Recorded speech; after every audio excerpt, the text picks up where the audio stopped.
Discipline maintain করে আমার কথা মতো ৫টা জিনিস করে আপনার জীবনকে সুন্দর করে তুলতে পারেন। ১ নাম্বার, প্রত্যেকদিন সকাল, সকাল ঘুম থেকে উঠতে হবে। সেক্ষেত্রে আপনার যদি সকালবেলা তাড়াতাড়ি উঠতে হয়, তাহলে তাড়াতাড়ি আপনাকে ঘুমাতেও হবে। ২ নাম্বার, প্রত্যেকদিন যদি কেউ ননভেজ খান, তাহলে সেটা প্রতিদিন খাবেন না। ২-১ দিন বন্ধ রাখবেন, যে গ্রহ খারাপ সেদিন খাবেন না।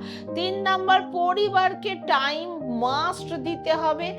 ৪ নাম্বার, পরিবারের সবাই মিলে অন্তত ওয়ান টাইম একসাথে খাবার খাওয়া, একসাথে বসে কিছুক্ষণ গল্প করতে হবে। ৫ নাম্বার, যদি কেউ বিছানায় বসে খাওয়া-দাওয়া করেন, তাহলে সেটা ইমিডিয়েট বন্ধ করতে হবে।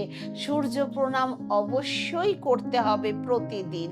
আপনারা এই নিয়মগুলো যদি ভোরে ওঠা, টাইম টু টাইম শোয়া, এই জিনিসগুলো যদি মেইনটেইন করেন, তাহলে দেখবেন আপনারা একটা ডিসিপ্লিন লাইফের মধ্যে এসে যাবেন। আস্তে, আস্তে আপনাদের জীবনের সৌরভ সুরভিত হতে থাকবে। ওম